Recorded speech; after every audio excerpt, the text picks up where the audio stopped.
Urban FM 104.5. Urban FM 104.5. Vous êtes sur les 104.5 Urban FM, la station urbaine, et vous écoutez le Da Fresh Morning. Nous avons dans le studio notre premier invité. Il s'appelle Swangele Renaud Jonas. Il est prophète messager. Prophète, bonjour. Bonjour monsieur. Merci d'avoir accepté notre invitation. C'est un réel plaisir de vous recevoir. Merci. Vous êtes prophète. C'est cela.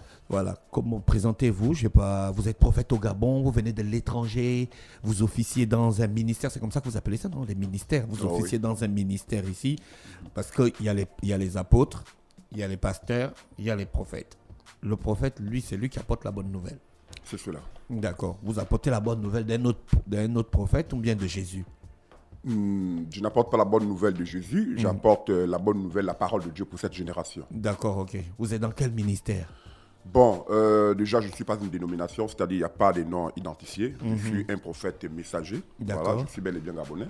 Pour me présenter déjà, je suis le prophète Jonas Swangele, né le 28 février 1986 dans le Goué-Vindo, au village Abénélan, qui se trouve dans au département de la Lopé-Boué, la commune de D'accord. Boué. Donc vous êtes un bon Gabonais dans son pays. C'est ça. C'est ça. Vous portez quel message? Mais j'apporte le message de l'héritage. En effet, ce message consiste à séparer les deux sémences. Parce que sur la terre, il y a deux sémences. Il y a les enfants de Dieu et il y a les enfants du diable. Mais nous voyons que sur la terre aujourd'hui, tout est confondu. C'est-à-dire, tout le monde s'appelle chrétien, musulman, hindou et bouddhiste. Est-ce que Dieu a-t-il envoyé un jour une religion?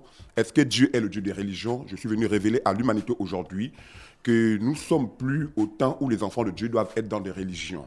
Parce qu'il y a la confusion. Comme vous voyez dans le christianisme, par exemple, ils se condamnent entre eux. Et si vous recevez souvent des hommes de Dieu, et vous allez voir, ils condamnent d'autres chrétiens, mais tous sont chrétiens, tous sont du christianisme, tous prient au nom de Jésus-Christ. Et je dis que c'est si c'est la confusion. Est-ce que c'est pas écrit dans la Bible? C'est pas écrit dans la Bible. Comment ça? Chrétien. Dans la Bible, bon, pour ceux qui connaissent, ils disent qu'à un moment, beaucoup de gens viendront à mon nom pour prêcher la bonne parole. Mais c'est cela. Mais pourquoi c'est un mauvais truc si tout le monde peut prêcher la parole de Dieu? D'accord. Pourquoi certains veulent se revendiquer d'être les messagers authentiques du Seigneur? Et surtout que chaque prophète, oui, vous serez comme fils unique du Seigneur. D'accord, je vais expliquer cela. Oui, vous devez comprendre que dans Matthieu chapitre 24, s'accomplit au temps de l'Afrique. Parce qu'il y a 4 continents. Et Dieu s'identifie aux 4 continents selon la promesse de Matthieu chapitre 24, 27. Comme l'éclair quitte de l'Orient et se monte en Occident, ainsi sera l'avènement du Fils de l'homme. Or, l'éclair qui est Christ a commencé à se manifester en Asie avec Paul. Il s'est manifesté en Europe avec Luther et Wesley. Et il s'est manifesté au temps du soir avec Branham en Amérique. Maintenant, c'est le temps de l'Afrique selon la promesse d'Ésaïe 19, Dieu a promis bâtir son autel au milieu du pays d'Égypte. Et au temps où Dieu va susciter un prophète noir, quiconque vient encore au nom de Jésus-Christ est en accomplissement de Matthieu 24, beaucoup viendront à mon nom. Or, je suis le seul sur la terre qui ne vient pas au nom de Jésus-Christ, parce que je dis que Christ a changé de nom. Après l'œuvre de la rédemption, il a changé de nom selon la promesse d'Apocalypse chapitre 19, 13, car il est dit que celui qui était sur le cavalier avait un nom. Sont écrits sur sa cuisse, son nom est la parole de Dieu.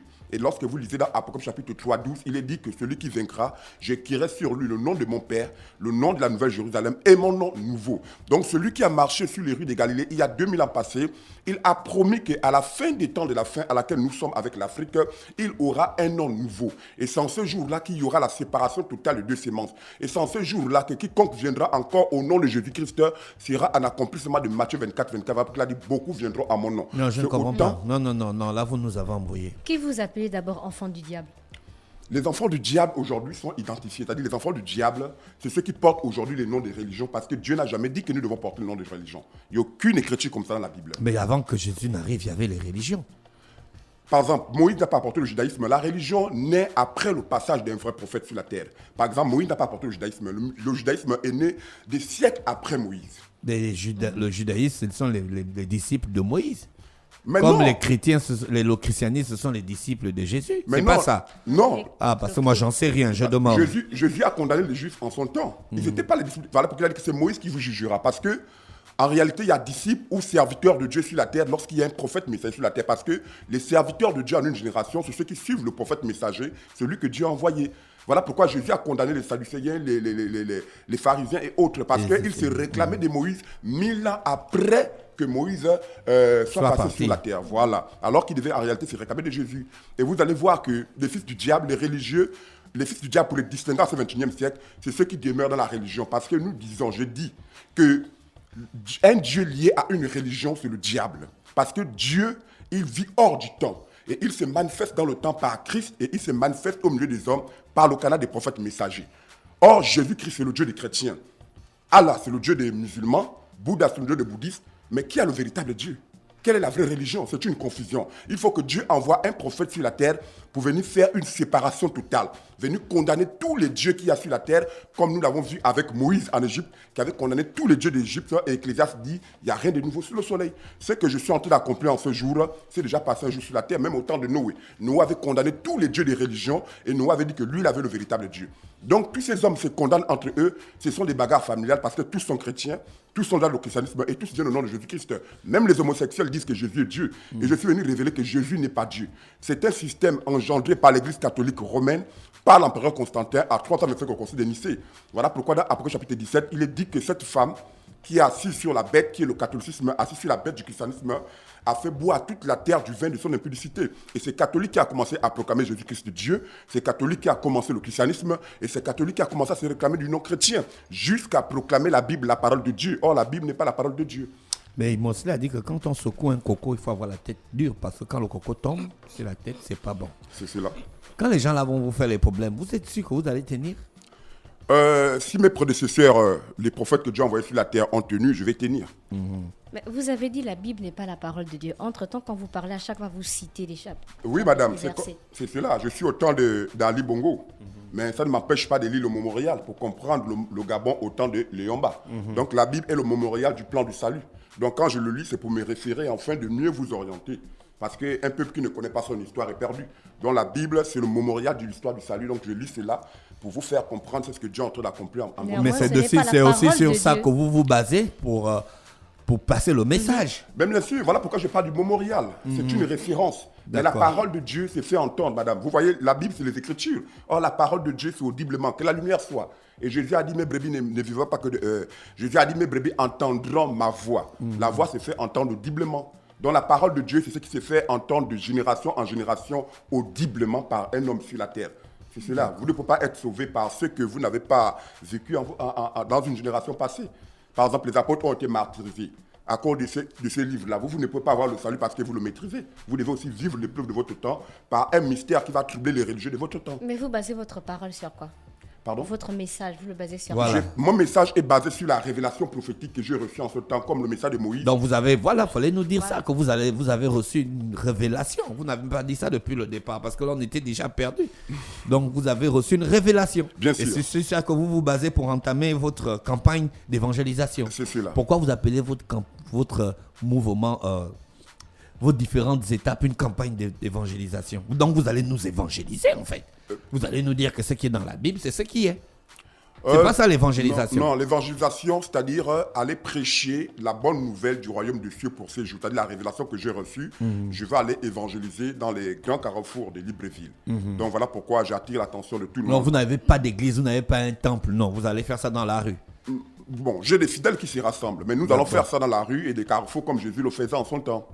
Jésus ne louait pas des grands bâtiments pour prêcher son Est-ce que message. c'est pas un remake du pasteur Gédéon en Côte d'Ivoire? J'ai l'impression que c'est à la mode en ce moment. Il y a beaucoup de jeunes qui font ça. Bon, Qui oui. font comme Gédéon. Non, cela a toujours été. Il s'appelle cela- Gédéon, non, René Ruth. Oui. Oui, oui. Cela n'a pas commencé avec lui, cela a toujours été. Cela a toujours été dans les carrefours, dans les rues. Maintenant, si vous avez les moyens pour louer une salle, vous louez une salle. Mais sinon, ça a toujours été ainsi, dans les rues et les carrefours. Vous allez commencer dans les rues et les carrefours. Vous avez des dates déjà?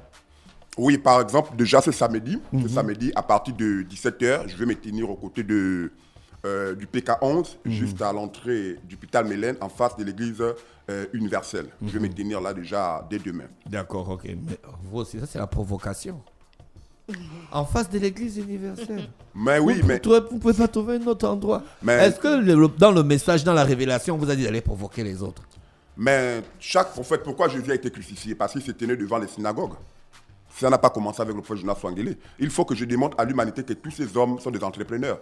Pour moi, c'est des boutiques. Pour moi, c'est des entreprises. Ce sont des temples de féticheurs. Parce que je ne peux pas comprendre qu'il y a 2000 ans passés, le nom de Jésus-Christ a été rejeté selon Actes chapitre 6. les Sanhédriens, les chefs religieux avaient défendu les apôtres des prêcheurs au nom de Jésus-Christ. Mais 2000 ans après, Gowou fait même la comédie avec le nom de Jésus-Christ.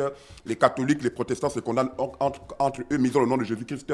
Les homosexuels se réclament de Jésus-Christ. Ça, c'est la confusion. Il faut que Dieu envoie un prophète venir condamner cela. Il faut que je me tienne devant leur synagogue pour condamner leur système, afin que les élus sortent. Ça me fait peur. Moi, j'ai peur de vous perdre.